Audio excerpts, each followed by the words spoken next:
সাইয়েদনা হযরত ওমর রাদিয়াল্লাহু তাআলা আনহুর অভ্যাস ছিলেন রাত্রি বেলায় মদিনার গলিতে গলিতে যাইয়া খোঁজ খবর নিত। গভীর রজনীতে ছদ্মবেশে হাঁটতেন। আসলে আমার প্রজাদের কি হাল হাকিকত, কে সুখে আছে কে দুঃখে আছে, তাদের মন্তব্য কি। প্রতিদিনের নিয়ম অনুযায়ী একদিন হযরত ওমর রাদিয়াল্লাহু তাআলা আনহু মদিনার অদূরে এক জায়গায় এক বসতিতে ঢুকলেন। ঢুকার পর গভীর রজনীতে একটা কুড়ে ঘর থেকে পাতা দিয়া তৈরি একটা ঘর, ওই ঘর থেকে নারী কণ্ঠের আওয়াজ পাইলেন। হযরত ওমর রাদিয়াল্লাহু তাআলা আনহু চিন্তা করলেন, এত রাতে এই ঘরে কথার আওয়াজ পাওয়া যায়, ঘটনা কি একটু নিশ্চুপভাবে ঘটনাটাকে অবজারভেশন করার জন্য দাঁড়াইলেন। শুনতেছেন দুইজনে কথা বলছে, কথার ধরনে বোঝা যায় একজন মা আরেকজন মেয়ে। মা মেয়েকে বলতেছে, মারে প্রতিদিন 2 কেজি বকরির দুধ দিয়া আমাদের সংসারটা চলে। বকরিগুলা থেকে 2 কেজি দুধ দহন কইরা বাজারে বিক্রি করি, যেই টাকা পাই ওই টাকা দিয়ে আমরা মা মেয়ে কোনো মতে জীবন চালাই। কিন্তু বকরিগুলার এখন হালত দেখতেছি দিন দিন দুধ কমে যাইতেছে।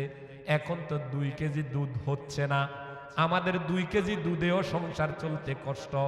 এখন যে দুধ কমে যাইতেছে সংসারটা চালাবো কিভাবে? মা মেয়ে পরামর্শ করতেছে। হযরত ওমর রাদিয়াল্লাহু তাআলা আনহু শুনতেছে এরা কি কয়। এখন মেয়ে বলে, মা করণীয় কি? করার তো কোনো কিছু দেখি না। মা বলে, আমার কাছে একটা বুদ্ধি আছে। বুদ্ধিটা হইল যদি দুধের সাথে পরিমাণ মতো পানি মিশ্রণ কইরা এটাকে 2 কেজি করা যায়। কথা বুঝছেন নি? দুধের সাথে পানি মিশানো জায়েজ আছে নি? তো দুধ বিক্রেতা আপনারা যারা দুধ বিক্রি করতেছেন পানি মিশাই, হালাল খাইতেছেন না হারাম? কথা বুঝছেন নি? মেয়ে কয়, মা গো হযরত ওমরের শাসন চলতেছে, যদি কোনোভাবে খবর পায় চোর বলে হাতটা কেটে দিবে, ফাঁসিও হইতে পারে, মা এই কাজ করা যাবে না। মা কইতেছে, হযরত ওমরের কথা বলতেছে, হযরত ওমর কি আমাদের কথা শুনবেনি? এত রাত্রে আমরা পরামর্শ সভা করতেছি, এখন আমাদের এই কথা শুনতে ওমর আসবে কোত্থেকে? ওমর রাজা, সিংহাসন নিয়ে ব্যস্ত, হয়তো খুব দিব্যি আনন্দে ঘুমাইতেছে। ওমরের কি কোনো খোঁজ খবর আমাদের ব্যাপারে আসেনি? হযরত ওমর রাদিয়াল্লাহু তাআলা আনহু কথাগুলা শুনতেছেন। মেয়ে উত্তরে বলতেছে, মা হযরত ওমর না থাকতে পারে, গভীর রজনীতে দুনিয়ার কোনো মানুষ না থাকতে পারে। হযরত ওমরের রব আমার রব, আপনার রব মহান আল্লাহ আমাদের এই অপকর্মটা দেখে যাবে। এটা হলো তাকওয়া। হযরত ওমর চলে গেলেন। সকাল বেলায় প্রশাসন পাঠাইয়া এদেরকে ডাকিয়া নিলেন মসজিদে নববীতে। দোনোজনের তো কলিজা শুকাই গেছে।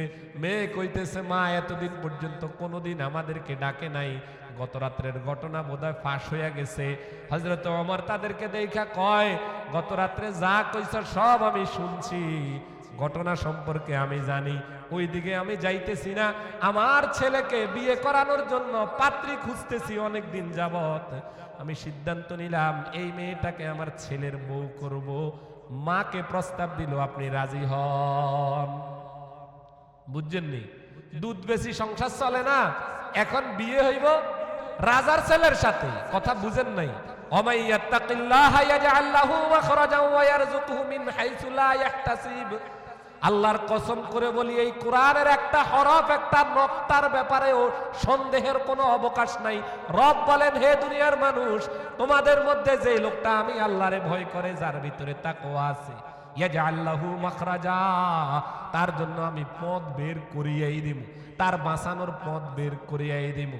ওয়ারযুকহু মিন হাইসু লা ইয়াহতাসিব, এমন জায়গা থেকে তার রিজিক দিব আমার বান্দা চিন্তাও করতে পারবে না, এই জায়গা থেকে তার রিজিকের ব্যবস্থা হবে।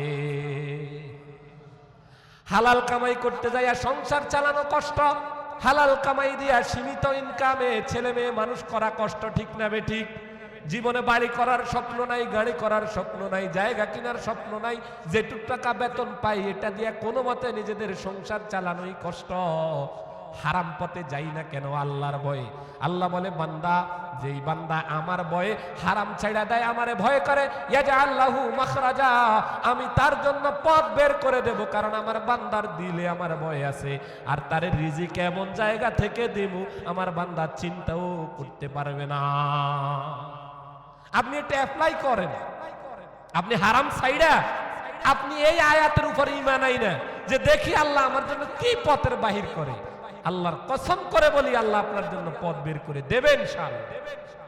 এই যে বের করে দিছে না, দুধ বেশি সংসার চলে না, রাজার ছেলের সাথে বিয়ের প্রস্তাব, একমাত্র তাকওয়া। তাইলে তাকওয়া ছাড়া আপনি কখনো হালাল ইনকাম করতে পারবেন না।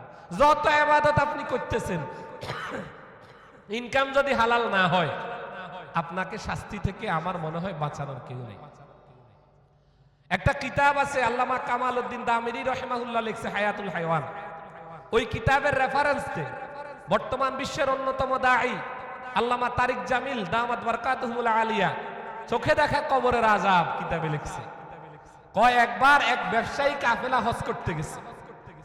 হজ করতে যাওয়ার পর মক্কা শেষ করে এরা মদিনায় যাবে, এমন সময় এদের একজন হাজী মারা গেছে। মারা যাওয়ার পর তার কবরস্থানের দাফন কাফনের ব্যবস্থা করা হলো, তার জন্য কবরস্থান খনন করা হইল। হাজী সাহেব যখন মারা গেল, ব্যবসায়ী হাজী, কবর দেওয়ার জন্য কবর খনন করা হয়। প্রথম কবর খনন করার পর কবরের দিকে তাকায়া দেখা গেল এখানে কোনো মানুষ থাকার উপায় নাই। এত সাপ, অজগর সাপে কবরটাকে ঘিরে রাখছে। এক জায়গায় নয়, দুই জায়গায় নয়, কয়েক জায়গায় কবর খনন করা হলো। যেখানে কবর খনন করা হয় সেখানেই কবরের ভিতরে সাপ দেখা যায়। ব্যবসায়ী কাফেলা পেরেশান হয়ে মদিনায় চলে গেছেন। মদিনায় নবীজির একজন সাহাবী জীবিত ছিলেন। তিনার কাছে যায় পরামর্শ চাইলেন, ওগো আল্লাহর নবীর সাহাবী, আমাদের এক সাথী ইন্তেকাল করার পর তার কবরস্থানের এই এই হালত করণীয় কি? আল্লাহর নবীর সাহাবী বলেন, পৃথিবীর যেই প্রান্তে তার জন্য কবর খনন করা হবে সেখানেই তার কবরে সাপ থাকবে। তার এই ছাড়া কোনো উপায় নাই, যেখানেই পারো তাকে কবরে দাফন কইরা দাও। কোন মতে রিস্ক নিয়ে কবরে তারে দাফন কইরা দিল। হাজী সাহেবরা তো বন্ধুর বিয়োগের কারণে ইন্তেকালে সবাই পেরেশান। হজের কার্যক্রম শেষ কইরা বাড়িতে আসলেন, নিজেরা সবাই কোয়া বলা করতেছেন, আমাদের এই হাজী ব্যবসায়ী তো বড় দিনদার ছিল, নামাজি ছিল, আজান দিলে মসজিদে চলে যাইতো, তাসবিহ তাহলিল সবসময় জিকির আজকারে ছিল, তাহাজ্জুদ নামাজও তার আমলে ছিল, কিন্তু তার কবরে এই শাস্তি হওয়ার কোনো উপায় কারণ তো পাইতেছি না। সুদি কারবারেও ব্যবসা বাণিজ্যে ছিল না। সবাই মিলে চিন্তা কইরা বলল, আমরা তার স্ত্রী থেকে একটু সন্ধান নেই, তার আমল সম্পর্কে। স্ত্রীকে জিজ্ঞাসা করা হলো, আপনার স্বামীর আমল সম্পর্কে আমাদেরকে জানান। সে বলে সে তো বেশিরভাগ সময় বাহিরে থাকতো, বাহিরের আমল তো আপনারা দেখেন, ঘরে ফিরার পর আমি তার নেক আমল দেখেছি, তার জীবনে বহু নেক আমল, তার জীবনের কোরআন তেলাওয়াত, তার জীবনের তাহাজ্জুদ, তার জীবনের তাসবিহ তাহলিল, তার মুখে ফাহেসা কথা নাই, তার নেক আমলই দেখলাম, তার গুনাহ বা বদ আমল তেমন আমার চোখে পড়ে নাই। তবে হ্যাঁ, একটা আমল সম্পর্কে আমি জানি, সেটা হলো সে গম বিক্রেতা ছিল, গম বিক্রি করত। 2 নম্বর গম আর 1 নম্বর গম রে মিশ্রণ কইরা 1 নম্বর গম বলে বিক্রি করত। বুঝছেন নি কথা? দুনিয়া বহুত সহজ মনে করতেছেন, আর দৌড়তে আছেন, ইনকাম করতে আছেন, জীবনের হালাল হারামের চিন্তা করেন। আপনাদের 2টা ফাউদারি বলি, মেহেরবানি করে আজকের পর থেকে হারাম ইনকাম আমরা কেউ করব না ইনশাআল্লাহ। আল্লাহ আমাদের প্রত্যেককে কবুল করেন, আমিন। অতীতে যে হারাম ইনকাম করছি, যদি বান্দার হক হয়ে থাকে তাদের কাছে ফিরাইয়া দিব, আল্লাহর কাছে মাফ চামু। আল্লাহ আমার ইনকামের মধ্যে, আমার বুক বিলাসের মধ্যে আল্লাহ দানা করে পরিমাণ যেন হারাম না হয়, মেহেরবানি করে আপনি আমাকে কবুল করেন। আমার কলিজার টুকরা, আমার মুমিন মুসলমান, আমার মুসল্লি ভাইদেরকে আপনি তাকওয়াবান হইয়া হালাল ইনকামের তৌফিক দান করেন। ওমা আলাইনা